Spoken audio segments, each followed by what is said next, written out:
পয়লা March থেকে ration ব্যবস্থার আমূল পরিবর্তন আনছে কেন্দ্র সরকার। আপনারা যে প্রতিনিয়ত রেশন সামগ্রী তুলে থাকেন বা রেশন দ্রব্য পেয়ে থাকেন, সেই রেশন তোলার পদ্ধতিতে বহু পরিবর্তন আনছে কেন্দ্র সরকার। এবং এই পরিবর্তনটা কি এবং কাদের কাদের করতে হবে বা কাদের জন্য এই পরিবর্তন, এই সমস্ত বিষয় জানবো এই ভিডিওতে। বলো ভিডিওটা প্রথম থেকে শেষ অবধি দেখতে, এবং চ্যানেলে যারা নতুন আছেন অবশ্যই চ্যানেলটাকে সাবস্ক্রাইব করে রাখুন, কেননা এই টাইপের নতুন নতুন আপডেটেড তথ্য আমাদের শ্রীহরি ডিজিটাল চ্যানেলে তুলে ধরা হয় আপনাদের জন্য। একটা নিউজ আর্টিকেলে যে খবরটা দেওয়া হয়েছে সেটা আমরা পড়ে নিই। এখানে হচ্ছে রেশনিং ব্যবস্থার আমূল পরিবর্তন ঘটাতে চলেছে কেন্দ্রীয় সরকার। ডিজিটাল রেশন কার্ডের পর এবার ইপিওএস পরিষেবা মানে ইলেকট্রনিক পয়েন্ট অফ সেল পরিষেবা চালু করতে চলেছে সরকার। ইপজ এ নতুন কার্ডের জন্য গ্রাহকদের আঙুলের ছাপও সরবরাহ করতে হবে। আর এর পরে রেশন দোকানে কি হবে, সেই ফেয়ার প্রাইস শপ যেটা আছে, আমরা রেশন দোকানে এটা ফেয়ার প্রাইস শপ বলা হয়, গ্রাহকের কার্ডেও আধার যুক্ত করতে হবে। বোঝা গেল? মানে প্রত্যেকটা ইপজ মেশিনের সঙ্গে এবং গ্রাহকের কার্ডের সঙ্গে আধার যুক্ত করতে হবে, এটা বলা হয়েছে।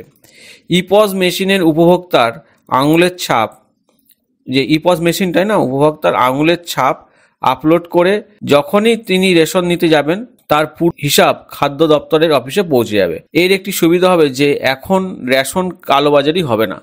মানে রেশন কার্ডের যে অনেক সময় কি হয়, আমরা আগে দেখতাম যে রেশন ডিলাররা তো মাল দিচ্ছে না বা রেশনের দ্রব্য সামগ্রী যেটা দিত না সেটা কোনোভাবে তারা চুরি করে বিক্রি করে দিত বা মানুষ, সাধারণ মানুষ সেই তার প্রাপ্য রেশনটা পেত না। সেই কালোবাজারিটা আর হবে না।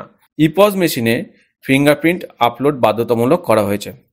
এরপরে দেখে নিই, কেন্দ্রীয় সরকার ইতিমধ্যে স্পষ্ট জানিয়ে দিয়েছিল যে ডিসেম্বর মাসের মধ্যে এই ব্যবস্থা কার্যকর করতে হবে। এখনো পর্যন্ত কেন্দ্র সরকারের এই সিদ্ধান্ত কার্যকর করেনি পশ্চিমবঙ্গ সরকার, কিন্তু কেন্দ্র সরকার পশ্চিমবঙ্গকে ভর্তুকি বন্ধ করার কথা বললে রাজ্য সরকার তৎক্ষণাৎ এই বিষয়ে ব্যবস্থা নেয়। স্বাভাবিকভাবে প্রশ্ন উঠছে, কবে থেকে এই ইপজ মেশিন চালু হবে? জানা যাচ্ছে আগামী 1 মার্চ থেকে সম্পূর্ণ বদলে যেতে চলেছে রেশন দেওয়ার ব্যবস্থা। গোটা দেশে 1 মার্চ 2024 থেকে সম্পূর্ণ নতুন পদ্ধতির মাধ্যমে খাদ্যশস্য দেওয়া হবে গ্রাহকদের। মানে মার্চ মাসের 1 তারিখ থেকেই, 2024 মার্চ মাসের 1 তারিখ থেকেই নতুন পদ্ধতিতে খাদ্য সামগ্রী দেওয়া হবে বলা হচ্ছে। এটা কি কারণে ইপজ মেশিনটা ব্যবহার করে তার বিস্তারিত এখানে বলা আছে। সুরক্ষা আইনে সুবিধাভোগীদের, মানে খাদ্য সুরক্ষা আইন যেটা বলে, খাদ্য সুরক্ষা আইনে সুবিধাভোগীদের সঠিক পরিমাণে রেশন পাওয়ার বাধ্যতামূলক। এই পরিস্থিতিতে খাদ্য সুরক্ষা আইন সংশোধন করে রেশন দোকানগুলিতে বৈদ্যুতিন দাঁড়িপাল্লার, বৈদ্যুতিন পয়েন্ট অফ সেল সরঞ্জাম যুক্ত করা হয়েছে। মানে ওই ইপজ মেশিনে যে পরিমাণ খাদ্য সামগ্রী ধার্য হবে সেই পরিমাণ খাদ্য সামগ্রী অটোমেটিক বৈদ্যুতিক দাঁড়িপাল্লাতেই দিতে হবে। সরকারের এই নিয়মে সুবিধাভোগীরা সঠিক পরিমাণে রেশনের সুবিধা পাবেন। একই সঙ্গে যে কোনো ধরনের অনিয়ম থেকে রক্ষা পাবেন জনগণ। পয়েন্ট অফ সেল মেশিনটি উপলব্ধ করা হয়েছে এবং অনলাইন মোডের পাশাপাশি অফলাইন বোর্ডে কাজ করবে। মানে অনলাইনে যেরকম আপনাদের এখানে দেখিয়ে দেবে যে আপনার এতটা রেশন সামগ্রী ধার্য হয়েছে, আপনার ফোনের মেসেজ যায়, এবং অফলাইন বোর্ডেও লিখে রাখতে হবে।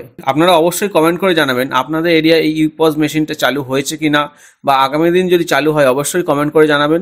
এবং এই ইপজ মেশিনের মাধ্যমে আপনাদের যদি রেশন সামগ্রী দেওয়া হয় তাহলে আপনাদের কি সুবিধা আদৌ হবে?